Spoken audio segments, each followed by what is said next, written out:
to the rolling hills of Sonoma we go with the Winstel Cup Series, where all of our drivers will try to tame the tricky track at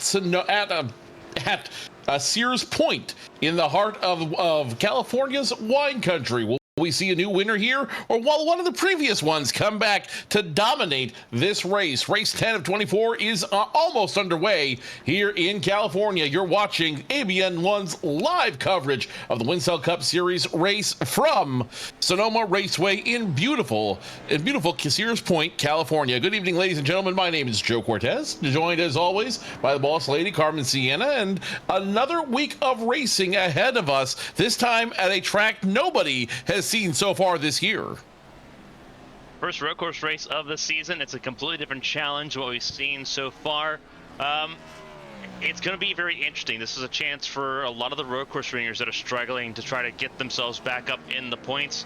Dylan Roberts, obviously we know how good he's been all season. He's currently top of the board, so he's going to try to keep everything rolling here through the hills of Sonoma Raceway. Sean Peleg up there as well, Emily Howe, Alex Chilcutt, debutant last week, already top 5 in the practice times, looking really strong as a competitor here on the road course in California.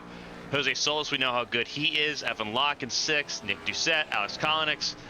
A lot of interesting names floating a little bit closer up in the top of the standings. That should give it a little bit more interesting of a feel here. Obviously, last week before we're off for 3 weeks for Memorial Day weekend to celebrate, you know, the end of May, the beginning of spring, beginning of summer, I should say. Trying to end off this first segment of the season with the best way possible. And that's with the race win, and you have to earn it here at Sonoma. It's so easy to make mistakes around this 2-mile racetrack. It is very easy to make mistakes, very easy to get caught up in the elevation changes, in the scenery, and very easy to get caught up in all the different twists and turns. We see Dylan Roberts on track now, trying to figure out how he's going to approach this track in these 2004 style cars. Something else to consider about these are very, very heady cars, 750 horsepower in them. They're going to have a lot of get up and go, which is not always conducive to road course racing. So with a fixed setup between all of them, they all have the opportunity to figure out what is good about the setup, what isn't, and how they can make it work for them in order to run this race. Christina Ryan, who had a great run last week, also on screen. 7 starts, first top 10 last week. Can she pick up another top 10 tonight? That is a $64,000 question. Lots of racers to watch. It should make for a very entertaining night of racing. Absolutely, and obviously you look at where everything's at right now, the points entering the top 10s where you want to be in the points. And again, this is the final race before we have some off time for the next couple weeks. Gabriel Mauricio right now, the points leader, Christian Budd, Dylan Roberts, bunch of race winners now in that top 10. Jose Solis Jr. in the top 10 as well, sitting in 4th. Emily Howell right smack dab in the middle of that. Lewandowski, who did not have a great race last week, looking to see what he can do here. He's only 24th fastest here at Sonoma, but this is a track where a lot of it can happen in the race, and Lewandowski could end up a lot higher up once we get through that. Sean Peleg, Parker Alexander, Tyler Head, and Nick Doucette, we know that they're sitting in the top 10, still sitting comfy, but it's all about everyone outside that top 10 there. Mike Rasmus, who dropped out of the top 10 for the first time, he is sitting 11th. Chris Champeau, who's moved up a lot in the last 3 races, still sitting on the outside looking in, looking to try to make some inroads happen. He's 16th fastest right now, just looking at practice times. Not a bad effort there for him. Brennan McGee, Christina Ryan. We know how important these races are for those two. Aaron Smith, TJ Crampton, Jonathan Hernandez, and Evan Locke. All these drivers present for this race. 32 cars set to take part in qualifying here in just a moment.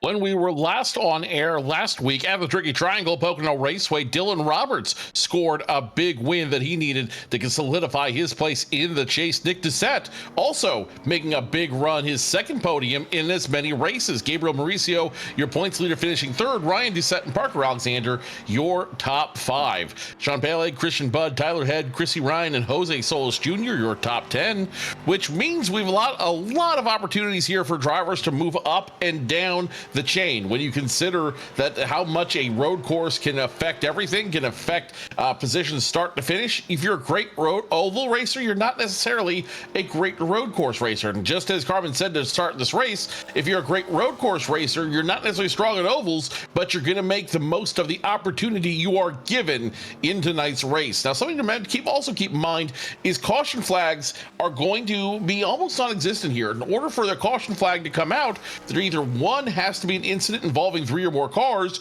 or 2 involving an incident on track that is impeding other drivers from moving forward in the race. So we may see incidents, but we may not see caution flags, which could make for a very, very fast race. I think that's everyone's objective, is to have this race be as quick as possible. Again, it's not a super long race here at Sonoma. They typically aren't. Obviously, 2-mile racetrack. It's typically a lot shorter than Watkins Glen, the other road course race on the calendar. I mean, this race, it's 26 laps, all things considered. If we need it for some reason, we have a green light checkered available. This is going to be a 1 pit stop race. This is very much it's a full-on sprint for these drivers, but that's also part of the fun with it. All the drivers coming in here knowing it's a quick race, just throw it around, see what you can get with it, because as you mentioned, 750 horsepower cars, these are still 3,300 horsepower, 3,300 pound cars. They're heavy. We're not talking carbon fiber. We're not talking, lightweight materials. This is fiberglass and steel, and you're just rolling these cars around. And this is the most up and down racetrack you can go to in these cars. But that's part of the challenge. That's part of what makes it so alluring to some of the drivers that maybe even aren't the best at the road courses. They're still going to give it a shot because it's just a lot of fun just to take on this racetrack. And having a little bit of experience here myself, it's such a unique thrill in these cars because of how wild and how wily they are. To be able to put that lap together, whether it's in qualifying, whether it's in the race, and to feel good about that lap, there's always that personal challenge lap after lap. It's always going to be fun. It's going to be fun to see who challenges themselves the most here in this race.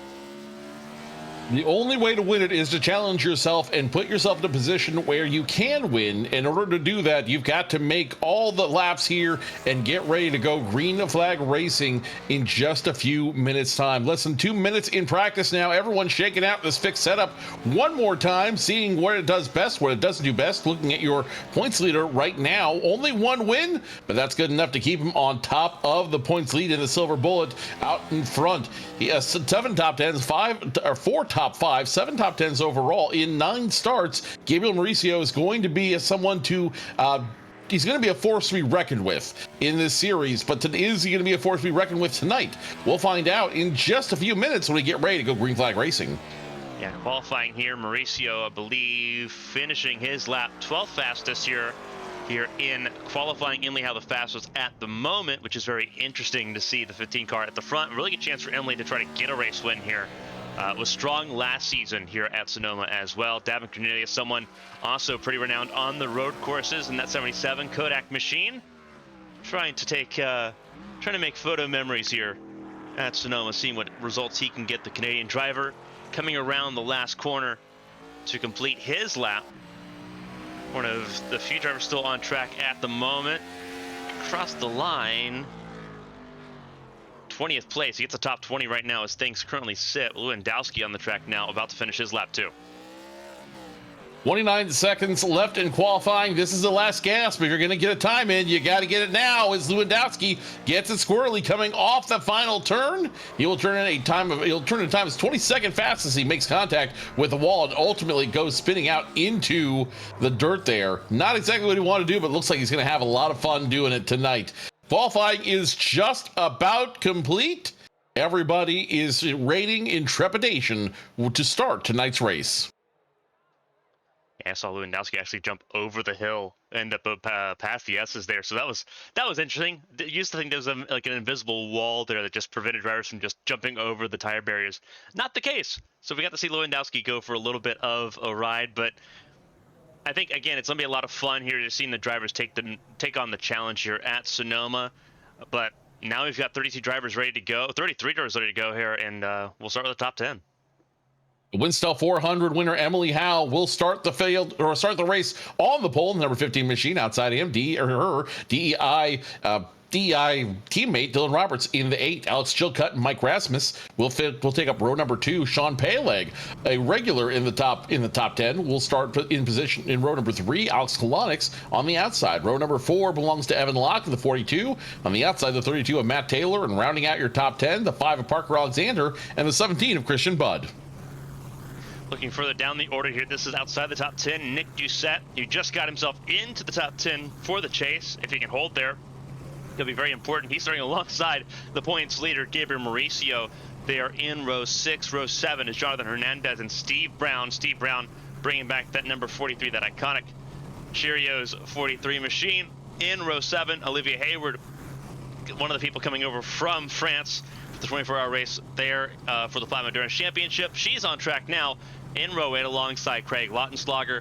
Ryan Doucette, World Championship level driver, alongside Chris Champeau in row 9. Zachary Triplett and Davin Cornelius sitting in row 10. They make up the top 20 here in Sonoma. Row 11 belongs to Brendan McGee and Tom Lewandowski, Mo Perry and Alex Bates in row number 12, Chrissy Ryan and Jose Solis Jr. in row 13, Brandon Cruz, Philip Snipes all the way back in row 14, and positions 29 and 30 belong to the 91 of Matt Sisseler and the 50 of TJ Crampton. It's a very light field at the back, though. Only 3 cars outside the top 30. Ken Huff, who we see typically starts from the back of the field and works his way forward. He's going to have some company. Corey Steinhauser alongside of him in row 16. Leandro Moreira, the Brazilian driver in the number 16 car, will start from the very back of the field. 33 cars, smallest field. First field, we've had less than 35 cars all season long, and we've been to some very difficult tracks. So good showing up here. I think everyone was expecting a little bit less, but everyone's still excited to take part in this first road course race of the season.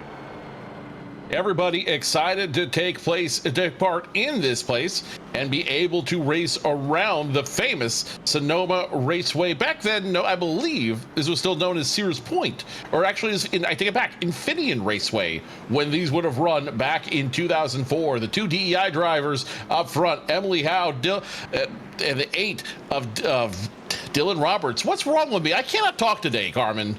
What is wrong with me? You're in the same boat I've been, but I've had a very long weekend too. It's just one of those things where we're turning right and left. Everything just doesn't feel normal here in California. Last time we were here in California, we were at Fontana. Wild barnstormer of a race. It's going to be an interesting race here as well. But everyone obviously in the topsy-turvy land running, turning left and right here. See, I'm even doing the exact same thing. It's going to be interesting, but 26 laps. It's going to be a sprint race. This is one of the few races where it's a guarantee that they're going to be way more exhausted than we will be trying to keep up with all the action here this evening. Going to be exciting, picturesque almost. The only thing that can make it more picturesque is if we have the green grass from the early spring here in wine country. But 33 cars set to take on action here, and it's DEI front row. First time we've seen that all season long. And they've got a lot of firepower at the front of the field. Emily Howell looking for her first win this season. Dylan Roberts looking to go back-to-back. Pace car makes the turn down pit road on the left side of the track, and through the carousel they go to take lap 1 of 26. Green flag about to fly as they go through. It will be Emily Howe in front, leading them. She won the Winstel 400 to start the season. Can she win here as well? Green flag flies, and already a battle up front. 3 cars, 3 wide. They will go back down to 2 wide as they go through the first 2 turns of the track. The 60 machine already fighting to get up front. That is Alex Chilcutt, or check that. I believe that's yeah, I'll check what the number is. Alex Chilcutt, thank you. That was Alex Chilcutt. Still fighting to go through as they come to the S's. Yeah, obviously Chilcutt was really hot on the gas pedal there, waiting for the green flag to fly, but was immediately on Emily Howe and Dylan Roberts. The distraction there as caution has come out for the first time, and this is a big checkup here at the top of the hill. This is Mo Perry and Philip Snipes, so we are going to see a caution here, and it's Mo Perry driving backwards in reverse, going at the top of the hill. Let's see what happened here. Mo Perry going to get that car turned right back around. I saw Tony Stewart make that move once. He's done a lot here at Sonoma throughout the years. Let's go back and take a look at what happened in this incident. First caution on lap 1. And I want to say this started a little bit quicker. This started a little bit ahead of Mo Perry. He just locked it up in response. Yeah, and everyone just checking up there at the top of the hill. So caution comes out immediately here on lap 1.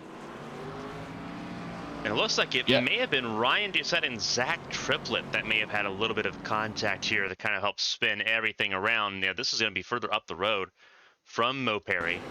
72 of Triplett. Oh, no, that's Hayward and Lautenschlager. 36 of Hayward. 99 Lautenschlager. The 99 Lautenschlager just seemed to have, I don't know, maybe checked up the brakes. Oh, no. They got into 36 of the number 6 of Olivia Hayward. Olivia Hayward looks like she just locked it up going into the turn. Had some help from the 43 of Steve Brown. Ended up spinning it around, and the 99 nowhere to go, goes straight into the side, and that's going to cause caution. Yeah, huge stack up there. Again, that comes off of, I don't know if Olivia Hayward was trying to look at the 3 or trying to look to the inside of the 3. Let's see if we can get her on board there, Olivia Hayward, see what she was seeing in that 36 car. Obviously, this 36 car in real life, driven at the time by Boris Said, road course ace here for the 36 car. Let's see if we can go back and ride on board here with Olivia Hayward. Obviously down currently in the 20th position after starting this race in 15th.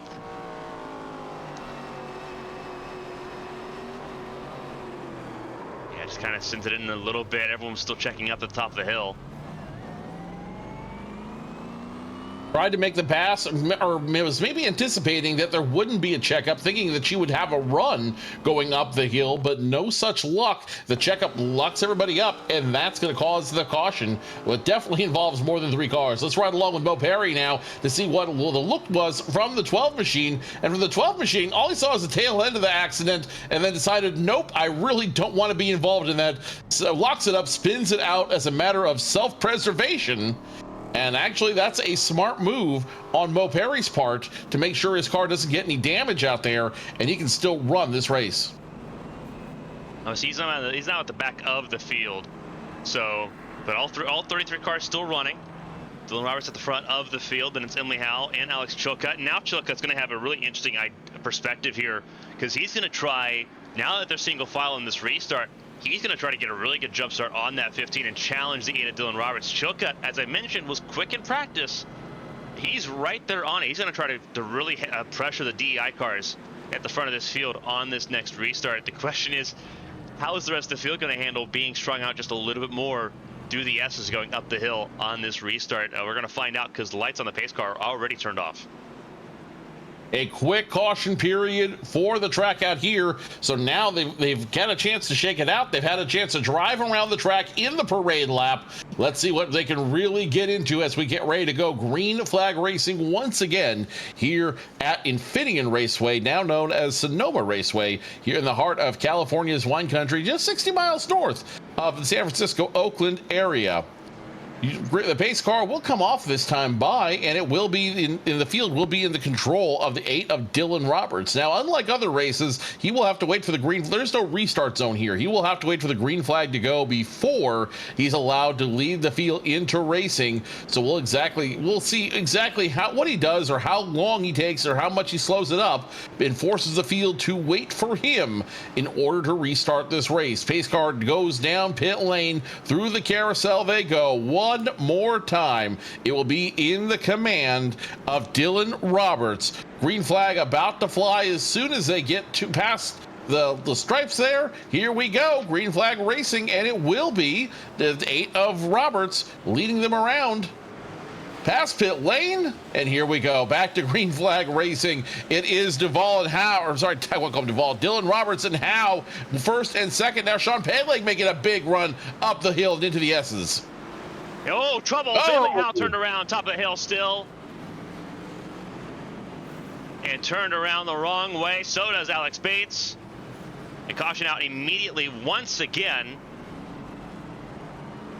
And again, another 25's involved as well. Yeah, Alex Bates got turned around there. Again, caution coming out because it's at the top of the hill. It's blind up through that section. You don't want to have drivers get T-boned, especially like what we saw last time. But you see the damage on the 15 car. So 2 cars involved in that one. The 15 immediately gets spun up the roadway, and that's a hard way for Emily Howe to fall back through the field. She was one of the favorites to win tonight with her fast lap. Now she's going to have to fight her way all the way back up. Let's watch a replay here and take a look at what happened. You saw it live, but let's slow it down here so you can see exactly what took place. The 8 and the 15 get a great jump. Here comes Peleg and the 60 of Alex Chilcutt, both starting to take hot pursuit on those 2 DEI drivers. They're going to follow them up straight up the hill here, and I believe it's going to be the 60 that gets into the 15. Now the question is, did the 15, did she end up hitting the brakes? Did she have wiggle she didn't like, or did the 60 get a better run and just didn't, and had too much momentum going into the S's? That's what it looks like. The 60 trying to send it there.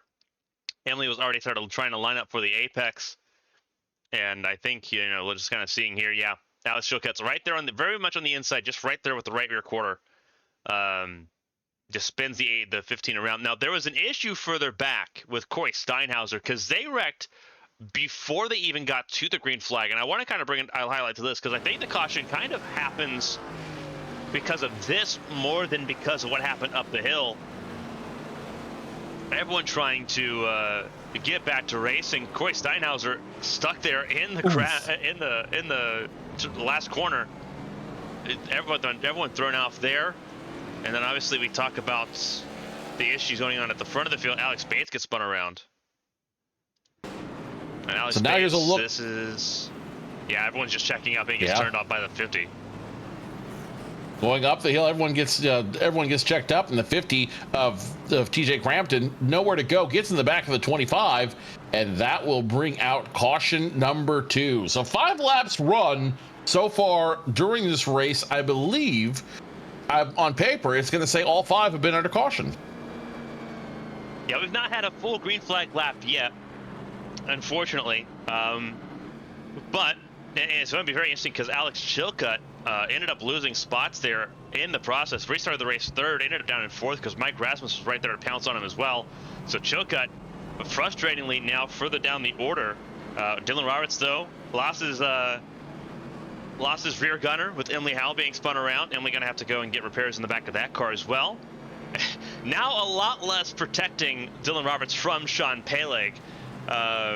Mike Rasmus there in 3rd, Chilcutt, Parker Alexander top 5, Nick Doucette, we talked about him, just getting into the top 10 after a good race last week at Pocono. He's trying to reinforce that. Evan Locke in the top 10, Steve Brown in the top 10 right now, Davin Cornelius in the top 10. In 9th, Tom Lewandowski, we talked about him.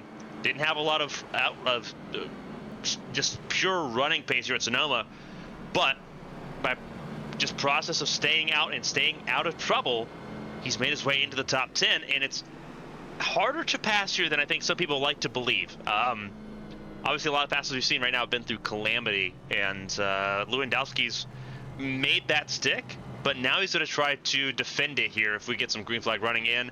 Reminder, we have 1 green-white checkered, which is the point of no return. After the point of no return, if we have to go there, there's no cautions after that. So everyone's going to have to figure out how to drive for at least a full lap at some point in this race. We're hoping it's after this restart here because a lot of drivers just impatient, and I talked about that. Everyone just antsy to get ready to go and just get this race out of the way. But it's in their hands as far as how long or how short this race becomes. It is all in their hands, and however they want to manage this race, that will be the pace. Now, interestingly enough, we could, in theory, run all of them under caution, but that would only extend the time period they would take to get service, to get everything they need. So it would be a very interesting race, although a little bit slow. And the only person that benefits is the driver of that 8 machine, Dylan Roberts, who's already hung a couple wins on the season here in the Winstel Cup 2004 throwback season. The 8 will make its way around the carousel behind him, the 48 of Sean Peleg, the 6 of Mike Rasmus. Both want to lead at least 1 lap, get the bonus points. Will they be able to? We'll all find out as we continue back to green flag racing. Dylan Roberts back in the lead, green flag flies, and the 8 already gets a jump on the 48, the 6 and the 60, all fighting there as the 8 leads the way up the hill into the S's. And keep an eye on that 60. Couple of incidents already, now side by side with the 5 of Parker Alexander. Nick Doucette sitting there in 6th, Evan Locke in 7th. And the racing continues on. Chilcutt goes for a ride in the grass at the top of the hill, but holds on to it. Alexander in the grass as well. They're still trying to make their way through, down in towards the short chute and towards turn 7. Everyone trying to scramble, but this is the furthest we've made on a green flag run so far, and Chilcutt got swarmed immediately. Everyone hung him out to dry. Everyone sees Chilcutt as a threat. They hung him out to dry, and now he's going to have to climb his way back up through this field. Roberts remains up front, position number 1. The 60 now all the way back, I want to say, in position number 5, 6 back there. Still in front, though, is the 8 of Dylan Roberts. He's getting quite a breakaway on the rest of this field as we will just about complete our first green flag lap here in the race. Lap number 7 in the books. 8 of 26 being scored as soon as we get to the start-finish line, and it will be 2 drivers who have broken away from the rest of the field. The 8 of Dylan Roberts, the 48 of Sean Peleg, the carousel, the craziest place to be right now as you see Lautenschlager under fire from the 2 other drivers. Yeah, Lautenschlager went for a 360. Whoa! Tip check between Brendan McGee and Christina Ryan, and Emily Howe struggling still as well. Emily Howe struggling even more. That is Emily Howe now down to 27th position. Pole sitter having a rough time here in wine country at the moment, just trying to recover, and it's any way possible at this point. Jose Solis Jr. back there as well. A lot of drivers that were front runners last week now struggling big time. Not what Emily Howe needed, but Lautenschlager also struggling as well. Will drop down even further, losing another spot. That's the Hernandez. All the drama at the back of the field still as racing continues on. Ryan Doucette gets around Philip Snipes with his eyes set now on Chris Champeau to try to get into the top 15. The racing is definitely going to be hot and heavy in the mid-pack as your 2 leaders, Dylan Roberts and Sean Peleg, have gotten a huge run on everybody out there in the field. Mike Rasmus is 3rd, and I believe it's Parker Alexander in position number 4, but they've got a lock right now. The only thing that's going to prevent them from continuing their run of this race is pit stops. Remember, they're probably going to have to do at least 1 green flag pit stop if we continue to run clean now that the field's a little more spread out. If that is the case, then everyone's going to have to decide when they want to come out and go a lap down, or close to a lap down at least, in order to make that run, in order to get those services and get back on the track. This race could easily be won and lost from pit road, and I'm sure all those drivers are really kind of waiting and holding their breath to see what exactly happens when that time comes. Yeah, Nick Doucette ahead of Parker Alexander right now. So it's Hendrick drivers right now, 2nd, 4th, and 5th at the moment. Parker Alexander right now in the 5th position, not doing too bad at the moment. Evan Locke there in 6th, pulling up the lap comparisons here, just in speed differences between where Dylan Roberts is right now compared to the rest of the field. Remember, the further back you are, the more traffic you have to deal with, the slower you are on this racetrack. So you're going to get pulled away from the race leader even more the longer you're in this traffic. Alex Chilcutt there, number 60 car, going wide, touching the sand just a little bit. Almost a full mile an hour slower than the race leader last time by. Let's see what his current lap is now that we've had a full lap to get back to racing. This will be lap number 2 under green. See if Chilcutt can improve there a little bit. 92.24 for the race leader, 91.78, minimizing the damage loss there that time by, as Kolonix and Lewandowski battle it out now, just a little bit outside the top 10. This is for 11th place. And Lewandowski, remember, he started towards the back of the field and now is slowly working his way up through the rest of this field behind him. Christian Budd, Gabriel Mauricio fighting for position as well. And I believe that's Ryan Doucette as well. Yes, he did dispatch a Champeau, and now he is working his way up through the leaders into a great place to pick up some points this week. There's Jose Solis Jr. getting around the 72 machine, and that's unmarked 72 machine. Zachary Triplett in the 72, currently sitting 24th. Is he going to fall back any further? That could make it for a hard point stay on him, as the 1 makes a big jump now underneath the 72. Yeah, it turns out a big passing point here on the racetrack with Triplett. In his debut, give Triplett a little bit of props here. He picked the hardest racetrack to come in and make a debut on, and what a whirlwind it's been around him. Started this race 19th. Right now sitting in the 24th position, kind of just stuck up and around all the traffic we're seeing here, but defending from Jonathan Hernandez, a veteran of the series. Going in turn 11, Hernandez will just send it in, and so will the 36 Olivia Hayward, who had trouble on that first caution on the opening lap. Trying to get around the 72 as well. The 72, I think, acknowledging where he's at right now and just how upside down everything is. The only car in pit lane at the moment is Leandro Morera, who started this race at the back of the field. He's currently and 33rd still at the moment. Everyone else still running. But still a lot of racing going on, a lot of racing to do, especially for those that are now at the back of the field trying to make their way forward. And the longer this race goes under green, the harder it becomes to gain those spots.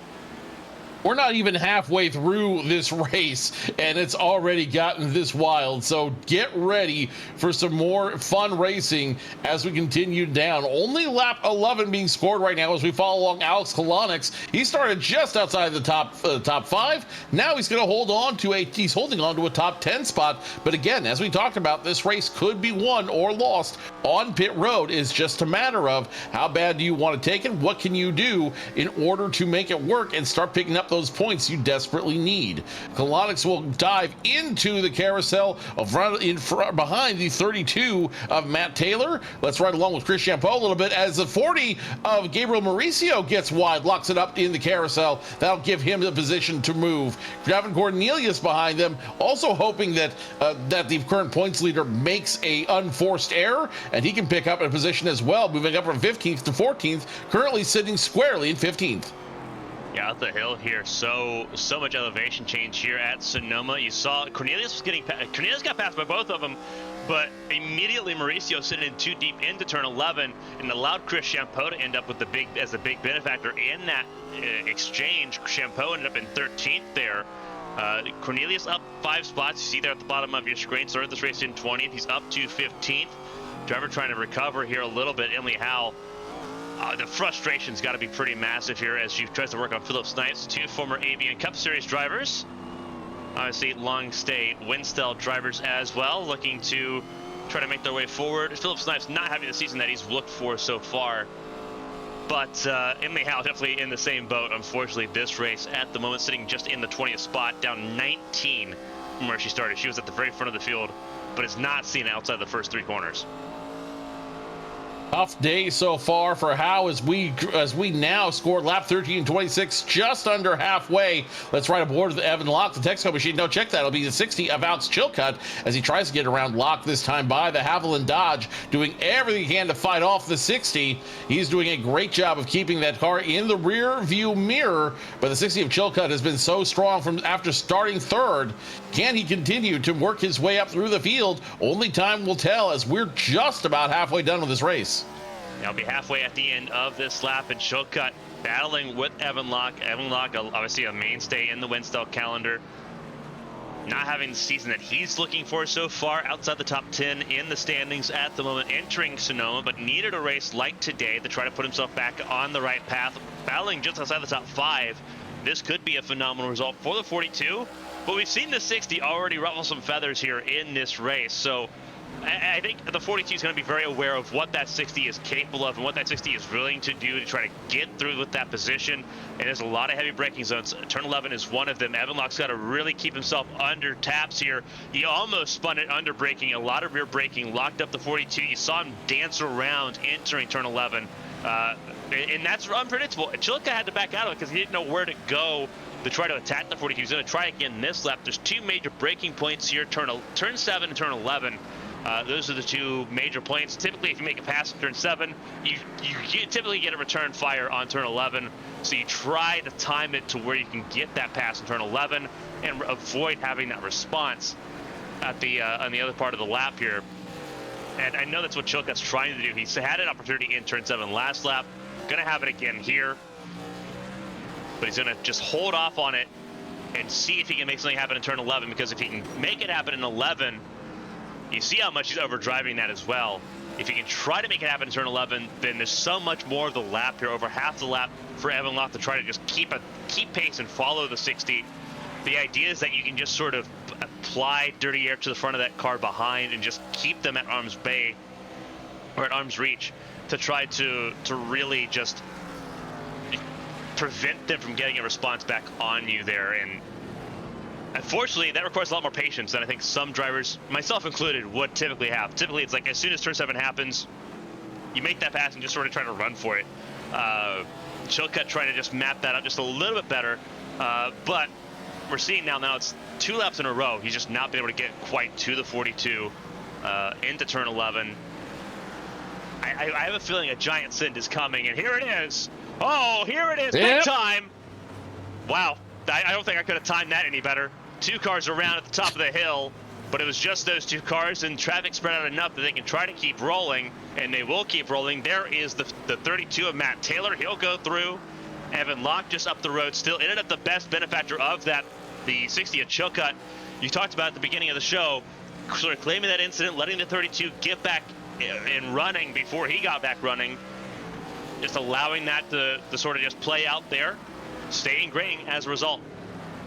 Yeah, the 60, I think you just finally saw his frustration blow over. He had the momentum. He really wanted to make that move through the S's. Locke did a great job of blocking, and that's just what caused the 2 to end up going around, and the 60 doing the right thing, and he's going to go ahead and let traffic normally play out as it would in order to give him back his position and move back down through the back of the field in order to, well, take a self-assessed penalty, as it were. Emily Howe now moved up to 17th position from restarting at the back of the field, so there's still some life in that E83 flying machine as we've got some takers from pit road. First one looks like it will be the 60 of Alex Chilcutt, the 5 of Parker Alexander in as well. First 2 drivers to come in at lap 16 of 26, and to look for the same service from both of them. 4 brand new tires and a full tank of virtual Sunoco racing fuel, and they'll be down and away. That'll play well to the hand of the 15 of Emily Howe. Will pick up a couple positions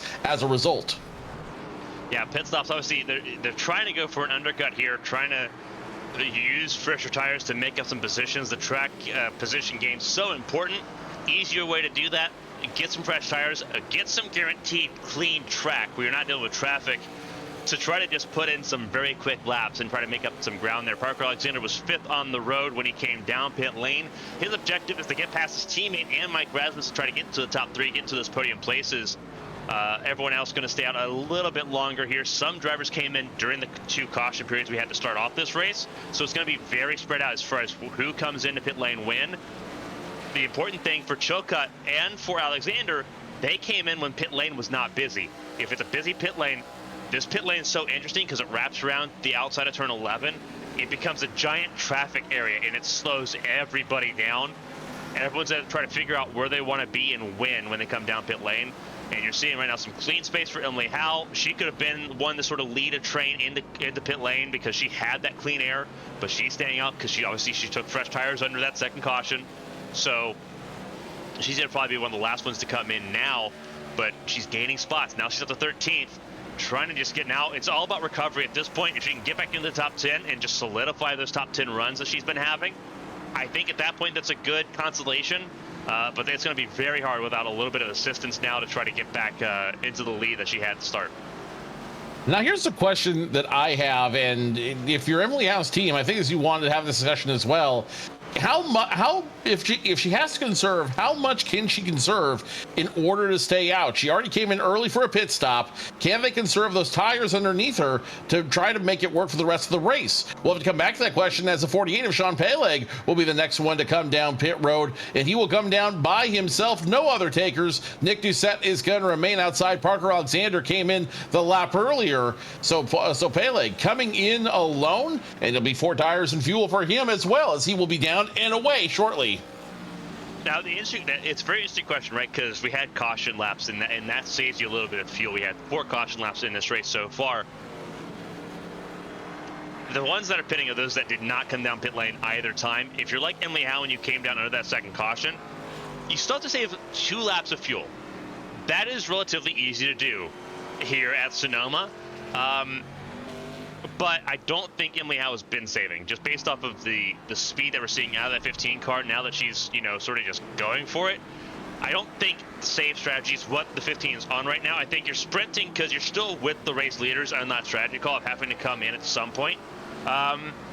You really kind of have to look down the order. You're looking at someone like maybe Olivia Hayward in the 36. You look at maybe someone like the 99, trying to save fuel a little bit there. Parker Alexander ended up down in a 22nd position. That's how far down he fell. Alex Chilka after his pit stop in 28th. But there's a lot of drivers that have to make that pit stop in this race, if not everybody. It was a 17 to 20 lap window. Just about everyone's not going to get to that full 20 lap window unless you're deep in traffic. But even then, because you still run laps, just because we've had 4 caution laps doesn't mean, oh, those are just 4 extra laps. You can maybe get to 20 laps there, which means you're still pitting with about 6 to 5 laps to go. You look at some drivers that came down on lap 6 for the fresh tires and the fuel to try to save those extra laps, but that's still 21, 22 laps. That's still a lot to save. I don't think anyone right now, just looking at the pace that I'm seeing people set, I don't think anyone's got the ability to make that strategy pull off without coming down pit lane one more time, which is why I think we're seeing a lot more of the people just coming in and doing an all-out sprint to try to get to the finish. Nick Doucette coming off pit road. He came in the last time by, and he'll now rejoin the field behind teammate Sean Peleg in the 48, who came down the lap before. Jose Solis in that mix, as well as everybody is scattered, smothered, and covered all over the track in completely different positions from where they started. We'll have to see how and when pit stops cycle through and put this field where they were. Parker Alexander currently starting 9th after the pit stop. He's all the way back in 20th, and again, pit stop should cycle through to give him back a little bit of his spot, but he's still got traffic in front of him in the form of Lewandowski and company that are going to make it very difficult for him to start moving forward and start getting that momentum he originally had. Now, this is where it's important. Parker Alexander, when he came out on track, he was stuck in traffic.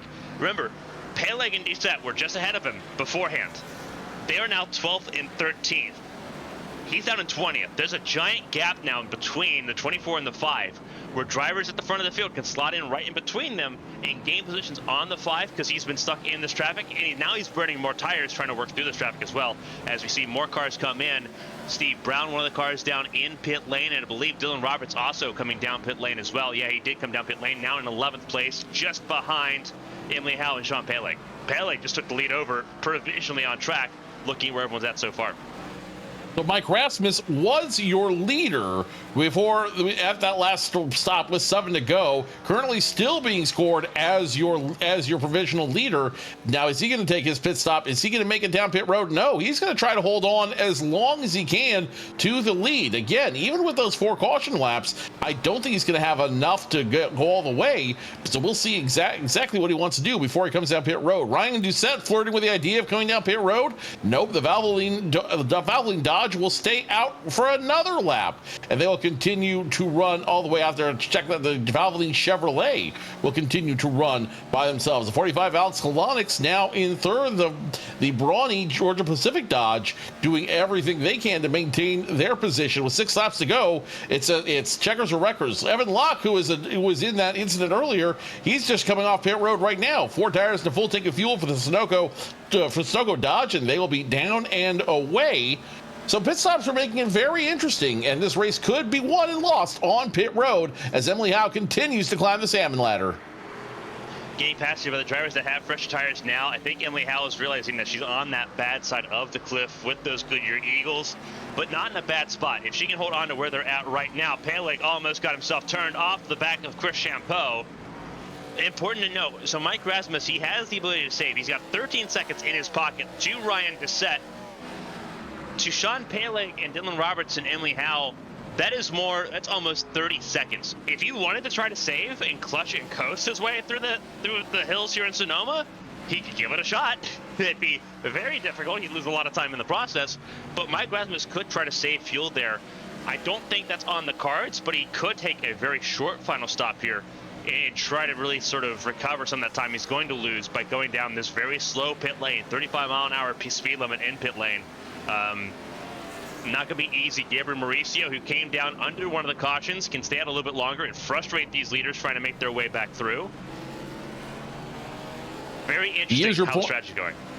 I'm about to say, he is your points leader, so he absolutely wants to do everything he can to frustrate the drivers back there and secure his spot into the chase with less than halfway through left in the schedule to go. Pele continues to fight. Now the next fight is for position 15. Parker Alexander trying to get around TJ Crampton in the 50. Crampton not giving an inch, not wanting to get around it, not wanting to let him get around the 5, putting all the fight up he can. He might get him in turn number 7. That passing zone has been active all night long with 5 laps to go. You got to go for it. You don't have the liberty of time on your hands. You only have a 5-lap dash at this point, and these laps are ticking down quickly. Yeah, Alexander's just struggling here. Got around TJ Crampton there, but now he's got to chase down Matt Sisler. Mike Rasmus, who's got all the time in the world right now, has lost a little bit to Doucette and Collins. Could be interesting to see if Rasmus can get to the race distance without making a pit stop. He's got, again, the ability to save, and it looks like he might be trying to save a little bit here with the time that he's giving up here. Sean Pele went from 30 seconds to 27 seconds in 1 lap. So I think the fuel save strategy might actually be on for the 6 car at least. Let's see if the same can be said for the 10 and the 45. They also have enough of a buffer that they could also try to make it to the end of the race too. With 4 laps to go, if my math is right, he would have to make up 15. He would have to lose 15 seconds a lap in order to give up his lead. So he's got plenty of time. If they only picked up 3 seconds that last time by, he's got plenty of opportunity to save, to coast, to make it work around the track and let gravity do the work for him. Now, will that happen? Was that realistic? We have yet to see, but it's a very bold strategy that could play off. They can play out incredibly well for the 6 of Mike Rasmus. Rasmus, I believe, is one of the drivers outside of the top 10 right now. So this would make a big statement if he can move up and take a win. Nope, it's not going to work. He's going to go down pit road this time by. Meanwhile, battle for provisionally what could become the race lead. Here goes Peleg around almost. You do not go side by side to the S's very often there. Peleg was trying so hard to keep the 8 at bay. Dylan Roberts gets clear. A fantastic effort there. Ryan Doucette set to take over the race lead. He does take over the race lead, coming to 3 laps to go. Collins also stays out, and so will Matt Taylor and Christian Budd. So Dylan Roberts will take over the 5th position here on the road, but there's still 4 cars that are going to try to gamble it out over the next 6 miles here at Sonoma. At this point, at 3 to go, there's nothing to lose. You literally have nothing to lose and everything to gain by rolling some dice, doing some gambles. Mike Rasmus comes back out in position number 7 in front of Gabriel Mauricio in the 40. Yeah, if you're leaders right now, you have nothing to lose. You can go ahead and try that and see if it'll work and see if you can make it go from start to finish. Now, can you? I don't think so. But it'd be fun to see these guys try and see something make it work. Ryan Doucette currently sitting in position number 1 right now, currently setting the pace for everybody else. 2 laps to go. When he crosses the start-finish line, is he going to come down pit road this time by? Coming into the carousel, he's got the chance. No, he's going to skip by one more time. 2 to go. I think Doucette's going to try to do the marathon. Yeah, so will Alex Collins there, 1st and 2nd, all of them staying out there. How about Matt Taylor, the 32? He's also going to go ahead and accept that gamble. Same with that was I believe that's a 77, I think. No, that's Christian 17. Budd. The 17 of Christian Budd. Both of them have yellow as a base, so I was like trying to see. But, Christian Budd also staying out there. These are 4 cars that are going to gamble and try to stay out here on the fuel. Obviously, 2 wins there for Christian Budd, Texas and Fontana. Looking a little bit closer, trying to get into the podium to add to it. Ryan Doucette has a very interesting distinction. There's a lot of drivers that have A-class licenses, right? That's the top that most people get in iRacing. Ryan Doucette, he's got a black license. He's got a World Championship license. If anyone's going to be able to try to save fuel and pull off some voodoo magic here at Sonoma, it's going to be Car 10. Ryan Doucette, one of the world-class driver here in this series. He knows how the ins and outs of these virtual cars, so he could really have a great chance of running the marathon and going all 26 laps without a stop. Is he going to be able to do it? If he passes pit road this time by, he's going to go for it. There's no going back. Nope. Here he is past the point of no return. There is no going back. It is either going to be victory or or a vanishing for Ryan Doucette. Crosses the line this time by. White flag is out, 1 to go. Ryan Doucette, he made this up on lap 5 on that second caution, and it's paid off dividends. Emily Howe did the same thing, but it may not pay off in quite the same way. Doucette, Collins, and Taylor top 3, all of them stayed out again. So did Christian Budd. So Dylan Roberts hoping to try to go back-to-back, but it may not be the case. Looks like a top 5 may be the best that he can hope for at the moment. He's still got 4 seconds between him and the 17, so that gap just never completely closed down with how this race sort of played out. Ryan Doucette, now the question is, do you have the fuel to get back to the start finish line? Does Connix have that fuel? Does Matt Taylor? Does Christian Budd? Giant differences between how all 4 approach this race starting up, but now all of them in the exact same boat here with less than a mile to go. Less than a mile to go. Doucette left, Doucette right, into the down through the downhill one more time. Will he be able to finish it? Can he finish the story? That is the big question we all want to find out. Through into the carousel this time by. He's going to pass it one more time. Does he have the fuel? Does he have the tires? Through the carousel he goes, and without any hesitation, he will come and take the checkered flag. It will be Ryan Doucette, your winner here at Sonoma. Fantastic job by Ryan Doucette saving the fuel. Alex Connix did the exact same thing. Matt Taylor, a podium for the first time in Winstel competition. Christian Budd just outside the podium places there. Got around the 32 at the very end, but not at there. Matt Taylor ended up with the podium there. Dylan Roberts ended up in the top 5. Not able to get right back to the race lead. Ryan Doucette, race winner here in Sonoma. The fuel save strategy absolutely was a treat here for Doucette in Sonoma.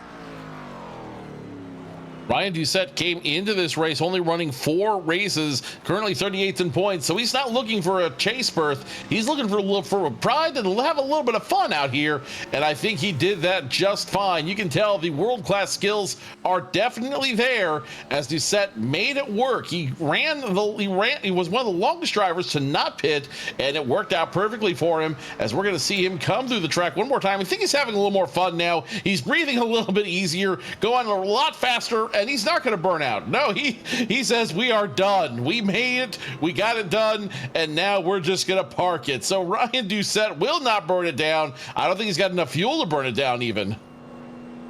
Yeah, he definitely was giving it his all there. Did an outstanding job. But there's your top 5 bottom of your screen here at Sonoma. Wild race here in wine country, but Ryan Doucette will bring it all the way down to pit lane. He's actually, maybe he is going to burn it down. Left his pit box there. Maybe there is a little bit of celebration left for the 10 car. Yep, he's going to get off pit road, do the start the Polish victory lap, and it looks like we may have a celebration after all. Ryan Doucette, here it is. Ryan Doucette, your winner here at Sonoma. Infineon Speedway has a champion. His name is Ryan Doucette. Gives us a couple of donuts as he celebrates this big win here on that very narrow front stretch. Let's go ahead and go through the unofficial results, as it were. Ryan Doucette is your winner. Alex Kolonix in second. I believe that was Christian. Let's go through the point standings real quick. If everything stands right now, it looks like Gabriel Mauricio, Christian Budd, and Dylan Roberts will remain your top 3. But let's go ahead and go through the finishing order of the race. Unofficial results right now. Ryan Doucette, your winner. Alex Kolonix second. Matt Taylor finishes in third. Christian Budd in fourth. Dylan Roberts rounds out your top 5. Sean Paling sixth. Emily Howe goes from the front to the back and finishes in 7th. Jose Solis in 8th. Gabriel Mauricio 9th. Mike Rasmus rounds out your top 10. A little bit further down the order here, you have Nick Doucette, who ended up finishing in the 11th position. Parker Alexander ended up getting right back near the top 10, ended up in 12th there. Chris Champeau in 13th. Matt Sisler sitting in the 14th position. Not a bad run there for the 91 car. Jonathan Hernandez, top 15. Steve Brown, 16th. TJ Crampton and Alex Chilka end up 17th and 18th. 19th, Brendan McGee, and 20th, Christina Ryan. Quiet races for them here in wine country to kick off the first holiday break of the season. That is your top 20 rounded out here in Sonoma. Thomas Lewandowski was hoping for a better run, ends up 21st. Evan Locke, who was fighting for position up front, now finishes 22nd. Olivia Hayward, 23rd. Philip Snipes, 24th. Craig Lautenslaughter finishes 25th. Mo Perry, 26th. Alex Bates, 27th. Brandon Cruz, Davin Cornelius, and Zachary Triplett in his debut finishes 30th. Obviously, 3 cars left here in the field to cover here. Ken Huff, Corey Steinhauser, and Leandro Morera. Morera involved in that first caution, just didn't ever really get back to it.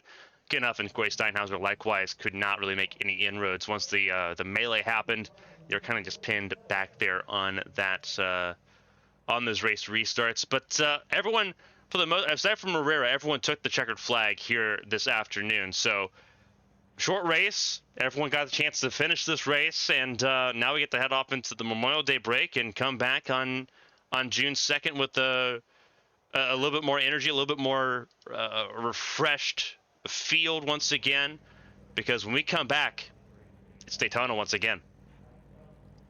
Well, I think everyone's going to enjoy and appreciate this little break we're going to take as we refresh for Memorial Day and come back to Daytona in 3 weeks' time. You won't want to miss it. We'll continue to cover all of the Winstel Cup Series right here on ABN. But first, let's go ahead and talk to your podium finishers, starting with the winner, Ryan Doucette, the driver of the number 10 machine. Ryan, what an incredible finish for you and the team. At what point did you feel like, hey, we can conserve it, we can stretch this this one pit stop strategy out starting early and make it run all the way to the end?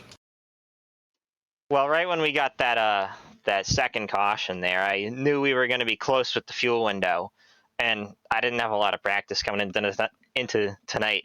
I kind of just showed up for Q and ran, and I was surprised by how light you had to be with the throttle. And I sat there and I told myself, well, if I'm going to have to save, I can at least do it without losing a lot of time, because I don't think, unless I was passing somebody, I went over 80% throttle that entire final run. It was just, that helped you save the tires and keep them on, and that was another really important part of that strategy, was keeping the tires on it, and I was able to do that pretty well, I guess. You're the only driver here with a pro license. Did that experience help you at all? What did you take from all of the running and all the practice you've been doing to earn and hold that pro license? How much of that experience played into tonight's race? Most of the experience comes from back in the day when we used to run the Gen 6 with 900 horsepower around these road courses, because you're using so little throttle with 900 horsepower in the Gen 4s that it kind of compares to that in a way. I've also been doing a bit of road course racing in the GR86 with a Toyota Gazoo on occasional weekends, but I was also lucky that Zach Campbell didn't show up tonight, because if he was here, he definitely would, as long as he was on the correct strategy, he definitely would have won that race. Part-time schedule for you tonight. So this race is mostly about pride, but it's got to feel great to win still. Absolutely. I definitely didn't expect my first one this season to be at Infineon or Sonoma, whatever you want to call it. But yeah, it was unexpected, but I mean, you take them as they come. Any other plans in the future to run Winstel races this year? I mean, I'll come and go when I can. I mean, late in the season, towards the fall, it gets tough because my real life racing on starts to conflict with iRacing. And when FTF runs on Sundays, I try to get that next gen experience and help for the Coke series. But I mean, I'll run Winstel whenever I can. I'm definitely no stranger to this league. I just might not be there some weeks. Ryan, who makes it work for you? Thank you to all my Altus Esports teammates for their support watching me most of these races. Everybody that ran me clean tonight. ABN for putting on the great broadcasts. I don't know if I already said this, the Winstel admins, and I think that's about it. Your winner, Ryan Doucette, stretching the pit stop to finish first tonight in Sonoma.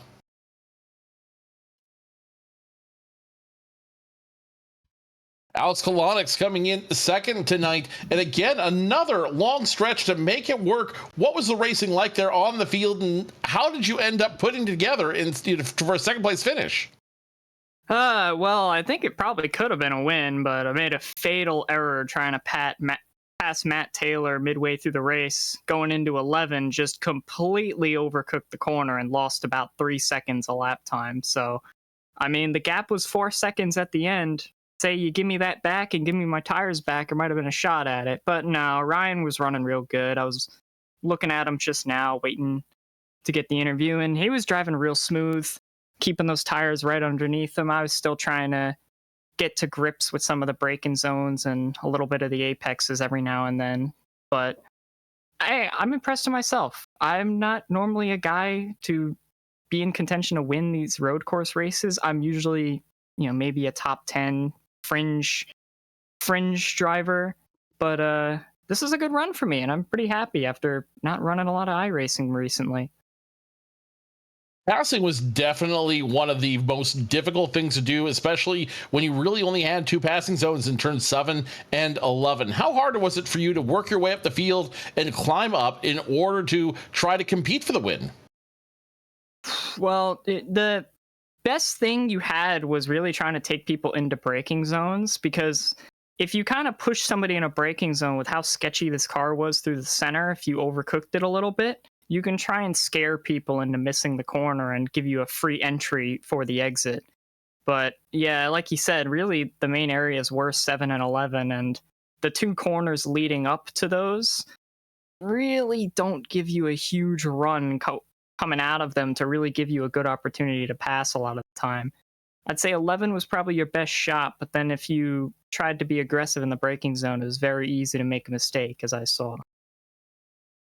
Third start this season, and you pick up a big top 5 finish. What's the rest of the season look like for you? Sporadic races here and there. It just depends on my energy level. My work schedule's been really draining and such, and every now and then I feel comfy enough to run one of these. But it's a little more motivating to get a good run like this. Makes me feel like I might want to come back after what was a bit rough of a Richmond race last time I was here. Alex, who makes it work for you, buddy? Hey, if it works, it works. And maybe we'll get some more runs like this together. I do love this car. It's still one of my favorite additions to the iRacing service. No, absolutely. Shout out to anyone you want to thank. The microphone's yours. Well, shout out to my mother. Happy Mother's Day. Everybody, I hope you spent a little bit of time with your mom today. You got her a bit of a dinner, paid for dinner for us, so that was nice. And got on here at the end of the day, nice and tired between the two of us, and had a good run. So I'd say it's been a pretty good day so far. Alex Kolonix, the driver of the number 45 GP Dodge, finishes second.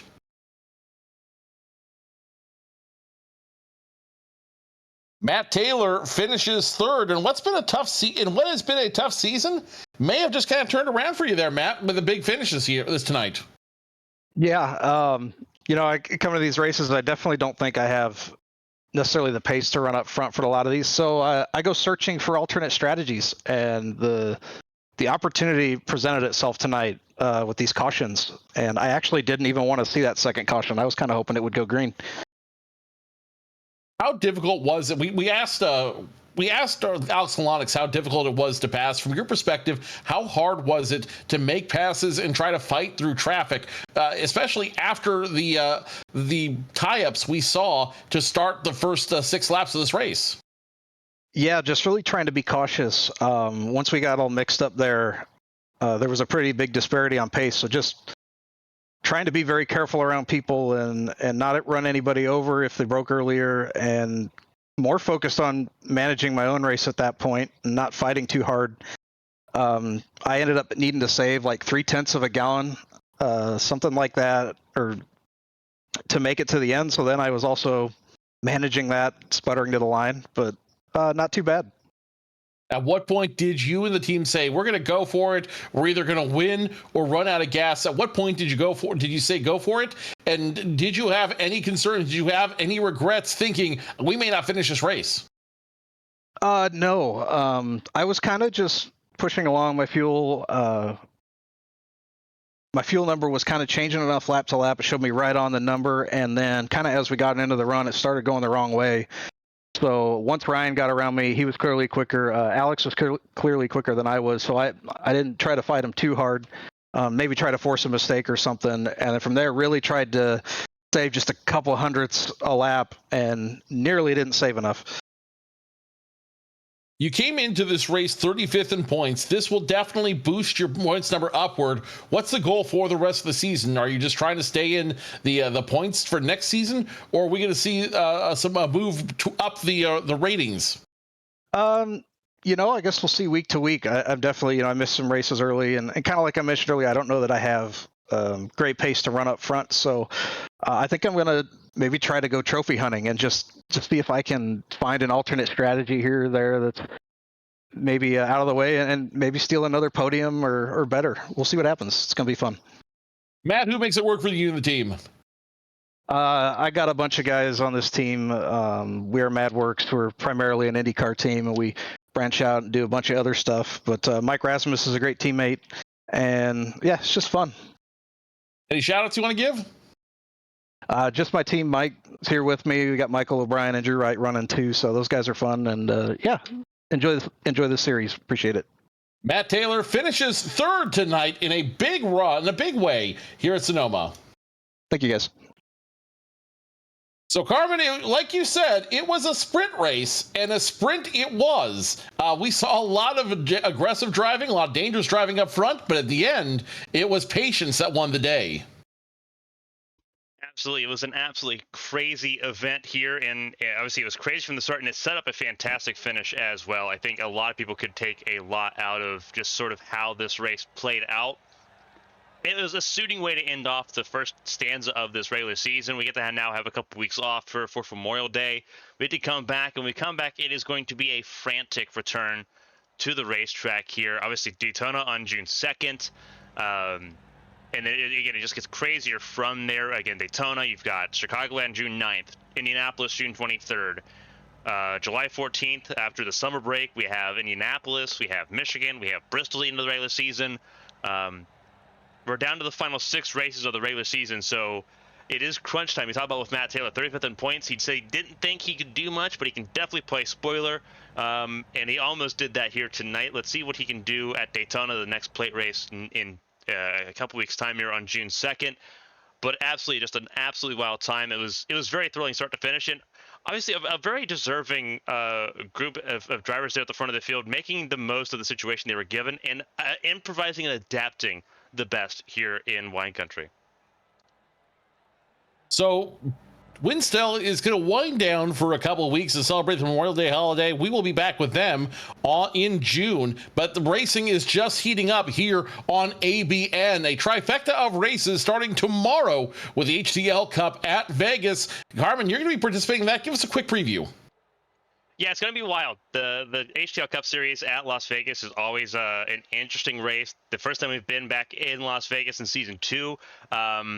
The truck race, if the truck is something to go by, it's going to be a pretty interesting sprints between each stage. Very interesting races all throughout this week. Obviously, we have Vegas on tomorrow night for HDL Cup Series competition, the HDL Truck Series in the desert, but at Phoenix on Tuesday night. And then obviously the biggest race, I think the race that at least I'm focusing on so much is the Arrowhead 500 on Wednesday. All that's on ABN 1 at 8 p.m. each of those days. We got some drivers taking part in all 3 of them because we're just insane like that. Interesting challenge as all the way through. Vegas is going to be, I think, a pretty interesting brawl for all as far as just how everyone feels. A lot of drivers feel very confident going to Vegas. Phoenix, completely different story. No one feels confident. But everyone's going to still send it anyway. It's going to be very physical. And obviously the strategy games on Wednesday with the race at ABN Champ Car at Indianapolis. It's always something special. There's always a lot of circumstance and a lot of procedure and a lot of elegance to that race. I'm glad we get to have it back. I'm glad we get to broadcast it again here on ABN. But these next 3 days are going to be so important. This is one of the biggest weeks for ABN. Obviously, we had the 24-hour earlier this weekend as well. It never stops. It never stops at all. Racing never stops, and neither do we. That'll conclude our coverage tonight of the Winstel Cup Series here at Sonoma Raceway. Be sure to join us tomorrow, 8 p.m. Eastern, 5 p.m. Pacific, for the HTL Cup Series race at Las Vegas Motor Speedway. I'll be back with the call. Hope you join me then. Until then, on behalf of my broadcast partner and the lady who makes it all work here, Carmen, Sienna, my name is Joe Cortez. Thank you so much for joining us. We'll see you tomorrow from Las Vegas Motor Speedway. Good night, everybody.